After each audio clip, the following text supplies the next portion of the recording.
ধুবুৰীৰ কালাহাটত প্ৰজেক্ট ভাৰত প্ৰতিনিধি সমাগম কাৰ্যসূচী অনুষ্ঠিত হয়। প্ৰজেক্ট ভাৰত অনুষ্ঠান হৈছে আধ্যাত্মিক গুৰু শ্ৰী শ্ৰী ৰবি শংকৰদেৱৰ এটা প্ৰফাইল হয়। ভাৰতবৰ্ষৰ ভিতৰত প্ৰায় 7 লাখ গাঁও আছে। ইয়াৰে প্ৰতিখন গাঁৱৰ পৰা 5জনকৈ প্ৰতিনিধি বিচাৰিছে। এই প্ৰতিনিধিসকলৰ দ্বাৰা কেনেকৈ সমাজৰ পৰিৱৰ্তন আনিব পাৰে তাৰ বাবে চলাই আছে অভিযান। স্বাস্থ্যৰ পৰিৱৰ্তন কেনেকৈ আনিব পাৰে, সমাজৰ উঠি অহা প্ৰজন্মই কেনেকৈ এটা শিক্ষামূলক সংস্কাৰ আনিব পাৰে, কেনেকৈ প্ৰাকৃতিক খেতিৰ দ্বাৰা নিজৰ শৰীৰ আৰু গাঁওখনক সজাগ কৰিব পাৰে। মানুহে দৈনন্দিন জীৱনত ৰাসায়নিক সাৰৰ খাদ্য খাই খাই বিভিন্ন ধৰণৰ বেমাৰত আক্ৰান্ত হৈ আছে। সেইবাবে কেনেকৈ ৰাসায়নিক মুক্ত এখন খেতি পথাৰ বনাই ল'ব পাৰে আৰু এনেকুৱা বৃহৎ উদ্দেশ্যৰ লগতে গ্ৰাম্য অঞ্চলত কৌশল বিকাশ ক্ষেত্ৰ আয়োজন কৰি উপাৰ্জনমুখী কৰিব পাৰে। আজি কালাহাট গাঁও পঞ্চায়ত কাৰ্যালয়ত প্ৰায় 400 প্ৰতিনিধিয়ে অংশগ্ৰহণ কৰি গাঁও অঞ্চলত বাৰ্তা প্ৰেৰণ কৰিছে যে কেনেকৈ শাৰীৰিক মানসিকৰ লগতে খেতি পথাৰৰ শিক্ষাৰ ক্ষেত্ৰত কেনেকৈ স্কিলৰ জৰিয়তে মানুহে কেনেকৈ উপকৃত হ'ব পাৰে। News desk AIN live. এজন স্বেচ্ছাসেৱক হয় আৰু এই আৰ্ট অফ লিভিঙৰ যি প্ৰজেক্ট ভাৰতৰ অনুষ্ঠান, আচলতে আমি সকলোৱে গম পাওঁ যে আমাৰ আধ্যাত্মিক সদগুৰু শ্ৰী শ্ৰী ৰবি শংকৰদেৱৰ এটা পহল হয় আৰু তেখেতে গোটেই ভাৰতবৰ্ষৰ আপোনাৰ 7 লাখ গাঁৱৰ প্ৰায় 35 লাখ প্ৰতিনিধি বনাব বিচাৰিছিল।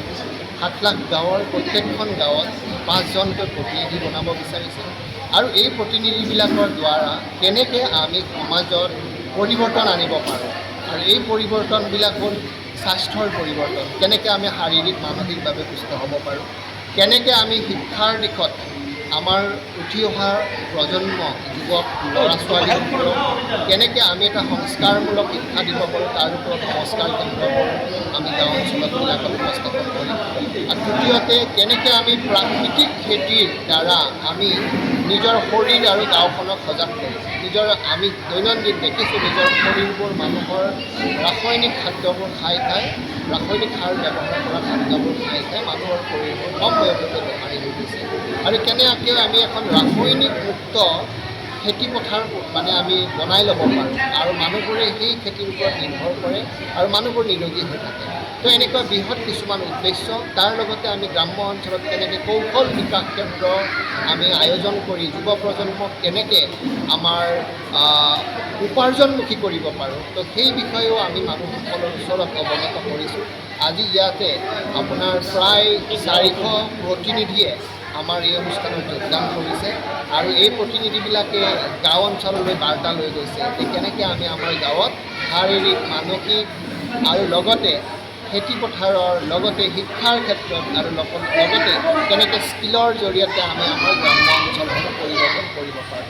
তো এক বৃহৎ উদ্দেশ্য লৈ আমি এই প্ৰজেক্ট ভাৰতৰ অনুষ্ঠান আমি গ্ৰাম্য অঞ্চলবিলাকত আয়োজন কৰোঁ। আমাৰ ভাৰতবৰ্ষৰ আমি যেনেকৈ গম পাওঁ যে আমাৰ 7 লাখখন গাঁও আছে আৰু এই 7 লাখ গাঁৱত আমাৰ প্ৰতিনিধি আমাৰ 5জনকৈ বনোৱা হৈছে। প্ৰায় 35 লাখ প্ৰতিনিধি হ'ব 5জনকৈ আৰু এই প্ৰতিনিধিবিলাকৰ দ্বাৰা আমাৰ যেনেকৈ অসমত আমি আৰম্ভ কৰিছোঁ, আজি প্ৰায় 3-4খন জিলাত আমি আৰম্ভ কৰিছোঁ আৰু ঠিক তেনেকৈ ভাৰতবৰ্ষৰ বাকী ৰাজ্যসমূহত আৰম্ভ কৰিছোঁ। আমি জনাব বিচাৰিছোঁ যে আমি আমাৰ গ্ৰাম্য অঞ্চলবিলাকৰ সকলোবোৰ মানুহ নিৰোগী হৈ থাকক, সুস্বাস্থ্যৰে থাকক আৰু উঠি অহা যুৱ প্ৰজন্মখিনি যাতে আমাৰ যেনেকৈ নিচামুক্ত আমি এখন সমাজ বিচাৰোঁ যে নিচামুক্ত হওক আৰু সকলোবিলাক মানুহ শাৰীৰিক মানসিকভাৱে সুস্থ হৈ থাকক, আমাৰ সেইও এটা ডাঙৰ বাৰ্তা। যিকোনো খবৰ আৰু বিজ্ঞাপনৰ বাবে যোগাযোগ কৰক 7896121996।